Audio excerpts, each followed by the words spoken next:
예수님의 십자가의 길에 대한 이야기를 3월 한 달 동안 계속하고 있습니다. 다음 주 고난주일까지 아마 이 말씀은 지속될 것 같습니다.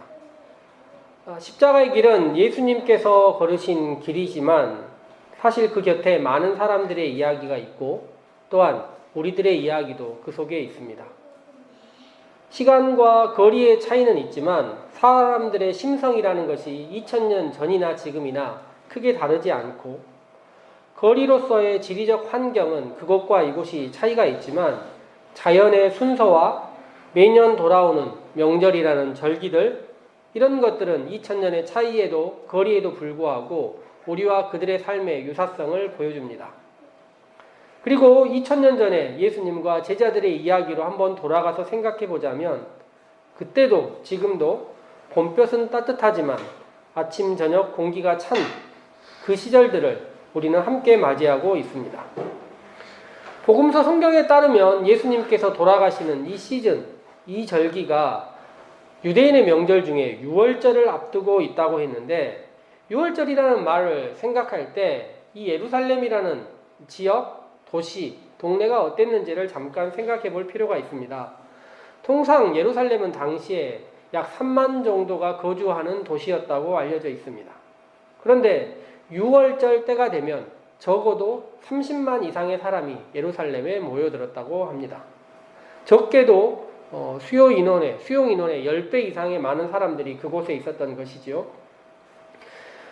6월절은 여러 가지 의식들이 있는데 그 의식들 모두 굉장히 까다로운 규정들을 갖추고 있었습니다. 예를 들면 6월절에 먹는 어린 양은 예루살렘 도성 안에서만 도살할 수 있다. 또 마찬가지로 그 고기들도 6월절의 음식들도 예루살렘 성 안에서만 먹을 수 있다. 이렇게 이야기를 했습니다.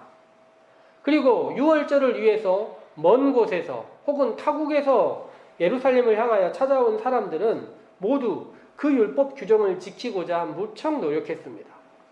그리하여 생각해 본다면 예루살렘이라는 공간은 그들 모두를 수용하기에 굉장히 부족한 공간이었고 그리하여 유대인들은 율법을 약간 변형하여서 예루살렘이라는 공간을 확장된 형태로 가지고 있었습니다. 그러니 성 안만 예루살렘이 아니고 성 밖에 더 많은 공간들을 예루살렘이라고 불렀던 것입니다. 예수님께서 태어나셨을 때도 그랬는데 예수님께서 돌아가셨을 때도 비슷합니다.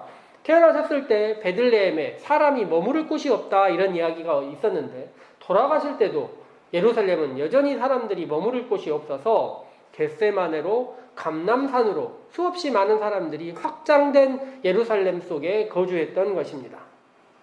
거주한 사람들은 밤이 추우니 밤늦은 시간에 불을 피우고 예루살렘으로 향할 때 있었던 수많은 자신들의 여행의 이야기를 했을 것입니다. 또한 지역적일 수밖에 없지만 자신들이 당한 피지배의 경험, 즉 로마의 지배에 대해서 함께 이야기했을 것이고 각자의 회당에서 들었던 율법서, 예언서, 시가서의 이야기에 대한 해석들을 나눴을 수도 있습니다. 또한 빌라도에 대해서 그리고 최근 유명해지는 예수라는 사람에 대해서 이야기도 했을 것입니다. 그들은 일부는 휴식을 취하고 일부는 잠을 자고 일부는 이야기를 하고 있었을 것이고 그들이 그렇게 하고 있는 겟세마네 감람산 근처에서 예수님은 기도하고 계셨습니다. 제자들에게 시험 들지 않게 함께 기도해달라고 얘기했지만 제자들은 예수님의 모양보다는 주위에 있는 사람들을 따르며 그들과 함께 둘러보며 자고 있었던 것 같습니다. 그리고 예수님의 기도가 끝나고 나서 이 어두워진 공간 그리고 수없이 많은 사람들이 도처에 있었던 그 공간에 유대인들이 보낸 사람들이 예수님을 찾아오고 있습니다. 많은 사람들이 이 확장된 예루살렘이라는 공간 안에 있었다는 것을 기억하고 생각해 보자면 유대인들이 보냈던 그리고 빌라도의 밑에 있었던 사람들이라고 알려져 있는 군대와 아랫사람들 모두 한 가지 원치 않는 것이 있었는데 그것은 다름 아닌 소동이 일어나는 일이었습니다. 생각해 보면 낮에 예수님을 만약 잡으려고 갔었다면 예기치 않은 많은 상황들을 맞이했을 수 있습니다. 명절에 예루살렘은 수없이 많은 사람들이 모여있는 이 도시는 누군가 선동한다면 순식간에 불타버릴 만한 휘발성이 있는 도시였습니다. 그래서 로마는 명절에 맞춰서 가이사랴, 즉 해안 지방에 있는 군인들의 상당수를 예루살렘에 미리 배치하면서 이 선동과 사람들의 반란을 막아보려 노력했던 것입니다. 그러니 낮이 아니라 밤에 분란의 여지가 있는 이 예수라는 사람을 서둘러 신속하게 체포하고 재판을 맞춰서 사람들이 정신을 차렸을 때쯤에는 이미 십자가형을 선고받은 뒤여야 하는 것입니다. 그리하여 그들의 작전에 제일 필요한 사람은 유다라는 배신자였습니다. 그 배신자가 없다면 그곳을 찾아가기에 얼마나 불편했을 것이며 그 모든 일들을 진행하기에 위험 요소가 너무 많았던 것입니다. 그들 앞장서서 걸어가는 유다는 여러 가지로 이야기했을 것입니다. 이미 우리가 여러 번 모였던 장소에 예수님께서 있을 것이다. 그리고 제자들이 있으니 군인들과 많은 사람들을 데려가야 한다 이야기를 했고, 그 어둠 가운데 확신을 주면서 유다는 그곳을 향하여 걸어갔습니다. 그런데 유다의 마음 가운데 두 가지 마음이 있었을 것 같습니다. 첫 번째는 예수님께서 이미 자신이 배신할 것을 알고 계셨기에 그 자리에 계실 것인가에 대한 마음입니다. 만약 갔는데 계시지 않는다면 어떻게 할 것인가? 그리고 또 한 가지 마음은 자신의 선생님 예수님께서 그곳에 계시지 않았으면 좋겠다라는 마음 가운데 갈등이 있었을 것입니다. 예수님이 있었으면 좋겠다라는 마음과 있지 않았으면 좋겠다라는 그 마음 가운데 군인들과 유대인들의 아랫사람들을 데리고 겟세마네 동산으로 간 것입니다. 그런데 겟세마네 동산에서 만난 예수님은 유다의 생각, 고민과 전혀 다른 방식으로 나타나셨습니다. 예수님께서 하신 일은 무엇입니까? 먼저 그 당할 일을 다 하시고 먼저 나아가서 이야기를 하신 것입니다. 너희가 누구를 찾느냐? 이 당황스러운 말에 사람들이 이야기합니다. 나사렛 예수를 찾습니다. 예수님은 요한복음에서 반복해서 이야기하셨던 나는 나다, 에고에임이라는 말씀을 여기서도 하시는데, 이 말씀은 모세가 시내산에서 하나님을 만날 때 하나님께서 하셨던 내가 나다, 나는 나다라와 같은 말씀과 같은 말씀입니다. 그들은 이 말씀을 듣고 유다는 함께하는 사람들은 놀랄 수밖에 없습니다. 성경에 따르면 6절 말씀에 그들이 물러가서 땅에 엎드러졌다 이야기를 했습니다. 당황하고 놀란 것은 유다고 함께하는 사람들 모두 마찬가지일 수밖에 없는 것은 예수님이 그들이 예상하지 않은 전혀 다른 방식으로 그들 앞에 나타나셨기 때문입니다. 몇 년 전으로 돌아가서 예수님을 제자들이 만났던 상황을 다시 한번 생각해 봅시다. 예수님께 여러 사람들이 찾아왔고 서기관이나 혹은 많은 사람들이 찾아와서 예수님께 제가 당신을 따르겠습니다 라고 이야기를 했습니다. 그때 예수님께서는 공중에 새도 머물 곳이 있고 여우도 굴이 있는데 나는 머물 곳이 없다 이야기하시면서 낯선 사람들 혹은 타인들이 자신을 따라오는 것을 거부하십니다. 그리고 예수님이 함께한 제자 중에 누군가가 아버지가 돌아가셨다고 이야기했을 때 이런 이야기를 하시죠. 죽은 자들로 죽은 자를 장사하게 하고 너는 나를 따르라. 예수님께서 제자들을 선택하셨다는 것은 그들을 예수님께서 바닷가에서, 시장에서, 각자의 삶의 자리에서 직접 찾아가서 그들의 이름을 부르면서 부르셨던 것입니다. 베드로부터 유다까지 모두 예수님께서 그들의 이름을 부르고 선택하셨던 사람이라는 것입니다. 그리고 그들은 몇 년 동안 그들이 평생 동안 경험할 수 없는 놀라운 일들을 마주합니다. 그들이 이제까지 경험하지 않은 전혀 다른 존재로 살아가시는 분을 만납니다. 선택의 상황들, 양자택일의 상황들마다 전혀 새로운 길을 내시는 분이 예수님이셨습니다. 그분과의 만남의 이야기를 다시 한번 그들이 모여서 모닥불을 피워놓고 이야기하더라도 그들 모두 마음이 흥분될 수밖에 없는 이야기였다는 것입니다. 그런데 3년의 시간을 되돌려놓고 생각해보자면 제자들이 예수님의 이야기를 들었을 때 예수님의 모든 이야기를 들었느냐? 그렇지 않은 것 같습니다. 3년간 예수님의 말씀을 들었음에도 불구하고 그들은 예수님의 이야기 가운데 일부만, 자신이 듣고 싶은 이야기만을 들었으며 자신의 경험과 생각과 일치하는 이야기만을 예수님의 이야기 가운데 겹쳐 들었던 것입니다. 그리고 예수님의 마지막 결단의 순간에 이르자 예수님의 생각과 자신의 생각이 다름을 그들이 경험하게 됩니다. 그리고 그 극명한 차이를 예루살렘에서 알게 되는 것입니다. 유다가 선생님을 팔아넘겼다 이야기할 때 우리는 흔히 배신했다 이야기를 합니다. 그런데 아무나 배신하는 것이 아니지 않습니까? 배신이라는 것은 원래 근본적으로 배신당한 경험에서 배신을 만들어낸 것입니다. 그런데 생각해보자면 예수님이 유다를 배신한 적이 없지 않습니까? 그런데 유다 입장에서는 배신당했다고 생각하는 것 같습니다. 유다와 예수님은 목적이 같았습니다. 아니, 이스라엘의 대부분의 사람들의 목적이 같습니다. 무엇일까요? 목적이? 하나님 나라가 이 땅에 이루어지는 것입니다. 그들 모두 같은 목적을 가지고 있습니다.